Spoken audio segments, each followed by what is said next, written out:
मंडळी गेल्या 2 वर्षांपासून महाराष्ट्रातल्या महिला एकमेकींना भेटल्यावर किंवा फोनवर बोलताना एक प्रश्न हमखास विचारतात, तुझे पैसे आले का ग? माझे आले बाई, या महिन्यात नाही आले, आता 2-3 महिन्यांची सोबतच येतील.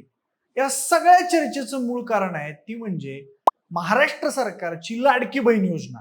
महाराष्ट्रातील सर्व महिलांचे लाडके भाऊ माजी मुख्यमंत्री एकनाथ शिंदे, आजी मुख्यमंत्री देवाभाऊ आणि लाडके स्वर्गीय दादा या तिघांच्या डोक्यातून निघालेली एक सुपीक आयडिया म्हणजेच लाडकी बहीण योजना.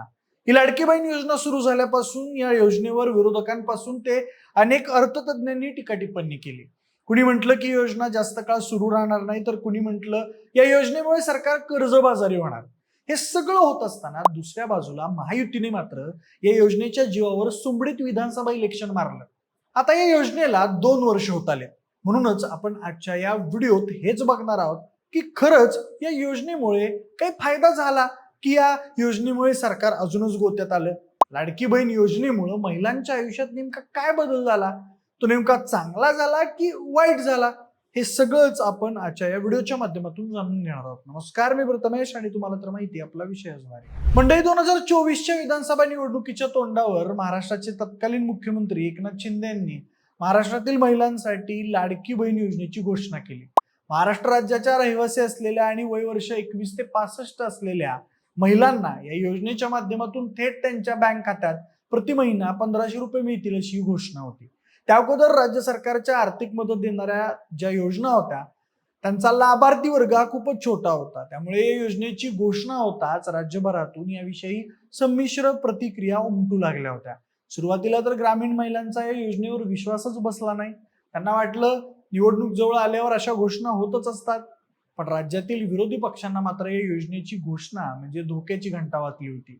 कारण काही महिन्यांपूर्वी झालेल्या लोकसभा निवडणुकीत महाविकास आघाडीने महायुतीला चांगली स्टफ दिलेली होती आणि नोव्हेंबरमध्ये येणाऱ्या विधानसभा निवडणुकीसाठी महाविकास आघाडी डावपेच आखत असतानाच महायुतीचे मुख्यमंत्री एकनाथ शिंदे यांनी राज्यात दिवाळीच्या अगोदरच लाडकी बहीण या योजनेचा लक्ष्मी बॉम्ब फोडला. पण विरोधकांसाठी जरी ही योजना म्हणजे राजकीय खेळी असली तरी सत्ताधाऱ्यांसाठी मात्र ही योजना गेम चेंजर ठरली. निवडणुकीच्या तोंडावर अशा आर्थिक लाभ देणाऱ्या योजना जाहीर करणं म्हणजे मतदारांना आमिष दाखवून मतं मिळवणं आहे असा आरोप करत विरोधी पक्ष या योजनेच्या विरोधात निवडणूक आयोग आणि त्यानंतर पार न्यायालयापर्यंत गेले. पण त्याचा त्यांना मात्र काही फायदा झाला नाही. ही योजना म्हणजे करदात्यांच्या पैशांचा अपव्यय आहे असं म्हणत या योजनेविरोधात दाखल केल्या गेलेल्या जनहित याचिकेला उत्तर देताना मुंबई उच्च न्यायालयानं नागरिकांच्या आर्थिक अडचणींवर उपाय म्हणून राज्य सरकारला अशा योजना बनवण्याचा अधिकार आहे आणि या योजनेत कुठल्याही प्रकारचा भेदभाव नाही, म्हणून न्यायालय यात हस्तक्षेप करणार नाही असं म्हणत ती याचिकाच फेटाळून लावली आणि या योजनेचा मार्ग मोकळा झाला. महिलांच्या आर्थिक सक्षमीकरणासाठी तसेच वाढत्या महागाईच्या काळात अशी निश्चित मासिक मदत मिळाल्यानं ग्रामीण भागात छोट्या खर्चांसाठी आधार मिळतो. या हेतून सरकारनं सुरू केलेल्या या योजनेच्या पहिल्या टप्प्यात महाराष्ट्रातील तब्बल 2.63 कोटी महिलांना या योजनेचा लाभ मिळाला. ग्रामीण महिलांसाठी 1,500 रुपये म्हणजे चांगलीच रक्कम आहे. उन्हातान्हात दिवसभर काम केल्यानंतर त्यांना 200 ते 500 रुपये मिळतात. त्यांना दर महिन्याला थेट त्यांच्या खात्यावर 1500 रुपये मिळू लागले. आजच्या महागाईच्या काळात तशी ही रक्कम खूप मोठी नाही, पण ग्रामीण भागात महिन्याकाठी होणाऱ्या खर्चाला या पैशांचा बऱ्यापैकी आधार मिळाला. महिलांनी या पैशांचा वापर किराणा भरण्यासाठी, गॅस सिलेंडर आणण्यासाठी, मुलांच्या शाळेच्या फीस भरण्यासाठी, औषधे घेण्यासाठी तसेच बचत गटांचे हप्ते भरण्यासाठी केला. थेट खात्यावर पैसे आल्यानं महिलांना आनंद झाला. या आनंदाच्या भरात आणि सरकार पडलं तरी योजना बंद होण्याच्या भीतीने राज्यभरात महिलांनी महायुती सरकारला भरघोस मतदान केलं आणि राज्यात त्यांना एक हाती विजय मिळवून दिला. 2024च्या विधानसभा निवडणुकीच्या निकालात या लाडक्या बहिणींचं खूप मोठं योगदान होतं असं खुद्द मुख्यमंत्री एकनाथ शिंदे आणि स्वर्गीय उपमुख्यमंत्री अजितदादा पवार यांनी अनेकदा बोलून दाखवलंय. ही झाली नाण्याची एक बाजू, पण नाण्याची दुसरी बाजू मात्र थोडी वेगळी आहे.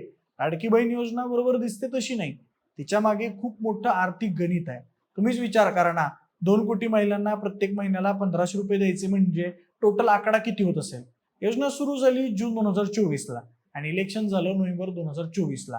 तर त्या जून महिन्यापासून ते डिसेंबर पर्यंतच या योजनेवर तब्बल 17,505 कोटी रुपये लाभार्थी महिलांच्या खात्यात जमा करण्यात आले होते. 2025-26 या आर्थिक वर्षात या योजनेसाठी राज्य सरकारचे सुमारे 33,000 कोटी रुपये खर्च झाले. ही योजना सुरू होऊन आता जवळपास 22 महिने झालेत आणि त्यातल्या त्यात मध्यंतरी तर वेगळा झोन उघडकीस आला होता. योजना सुरू झाल्यानंतर लाडक्या बहिणींच्या नावाखाली 13 महिन्यांपर्यंत तब्बल 12,431 लाडके भाऊ म्हणजेच पुरुषच या योजनेचा लाभ घेत होते. म्हणजेच या योजनेत जवळपास 164 कोटी रुपयांचा अपहार झाल्याचे आरोप विरोधकांनी केले होते. याला उत्तर देताना संबंधित खात्याच्या मंत्री अदिती तटकरे यांनी असं सांगितलं की ज्या महिलांचे बँकेत खाते नव्हते आणि त्यांच्या घरातील पुरुषांच्या खात्यावर या योजनेचे पैसे घेतले होते. पण या उत्तरानं विरोधकांचे तसेच जनसामान्यांचे समाधान मात्र झालं नाही.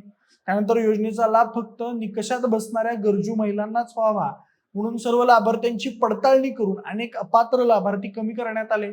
सोबतच योजनेच्या निकषात बसत नसलेल्या अनेक कमावत्या महिलांनी या योजनेचा लाभ घेतला होता हे सुद्धा सिद्ध झालंय.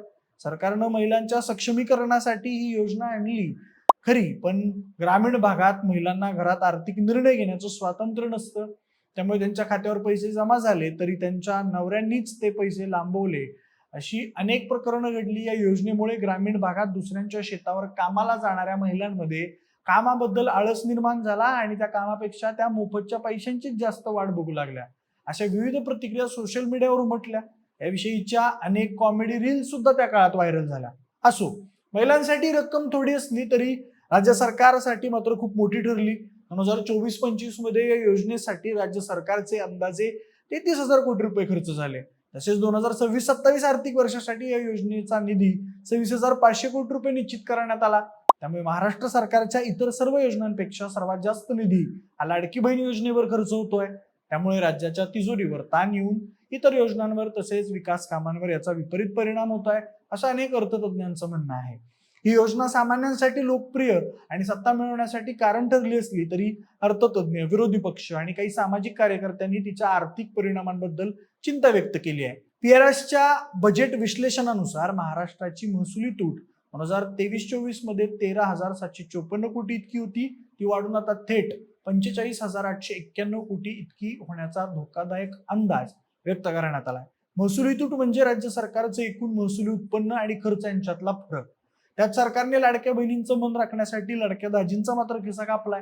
गेल्या वर्षीपासून दारूच्या वाढलेल्या किमती या योजनेमुळे पडलेला खड्डा बुजवण्यासाठीच वाढल्या आहेत अशी कुजबूज जनसामान्यात सुरू आहे. या योजनेवरील वाढलेल्या खर्चामुळे इतर आवश्यक क्षेत्रातील भांडवली खर्च कमी करण्यात आला. माध्यमात आलेल्या माहितीनुसार राज्यातील रस्ते व पूल बांधणी, शहरी विकास तसेच आरोग्य या क्षेत्रातील खर्च सुमारे 11% प्रमाणात कमी करण्यात आला. यामुळे टीकाकारांचं मत असं आहे की राज्य सरकारनं अशा तात्पुरती रोख मदत देण्यापेक्षा दीर्घकालीन विकासावर तसेच रोजगार निर्मितीवर भर दिला पाहिजे. काय अर्थतज्ञांच्या मते अशा फ्रीबी योजनांमुळे भविष्यात राज्यावर आर्थिक दबाव वाढू शकतो आणि कर्जाचा डोंगर उभा राहू शकतो. गेल्याच महिन्यात मुंबई उच्च न्यायालयानं सरकारला याविषयी सुनावताना म्हटलंय की निवृत्त शिक्षक आणि कर्मचाऱ्यांचे पैसे देण्यासाठी राज्य सरकारकडे पैसे नसतील तर त्यांनी लाडकी बहीण योजना थांबवायचा विचार करावा. निधीअभावी तर देयकं अडकलेली असूनही उपमुख्यमंत्री एकनाथ शिंदे यांनी योग्य वेळी या योजनेचा हप्ता वाढवून 2100 रुपये करू अशी घोषणा केल्यानं विरोधक अजूनच चिडले आहेत. पण महाराष्ट्रानंतर अनेक राज्यांनी अशा योजनांवर भर वाढवला आहे.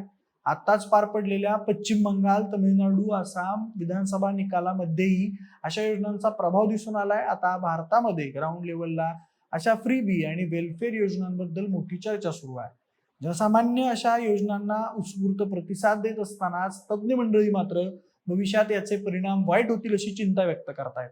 तर मंडळी, अशी ही लाडकी बहीण योजना राज्यातील कोट्यवधी महिलांसाठी लाभदायक आहे, पण अनेक अर्थतज्ञांच्या आणि करदात्यांच्या मते मात्र ही पैशांची उधळपट्टी आहे. तुम्हाला या योजनेबद्दल आणि त्याच्या भविष्यातील परिणामांबद्दल काय वाटतं हे आम्हाला कमेंट बॉक्समध्ये नक्की सांगा. सोबतच अशाच माहितीपूर्ण व्हिडिओसाठी आपल्या विशेष बारीच्या YouTube चॅनलला सबस्क्राईब करायला अजिबात विसरू नका.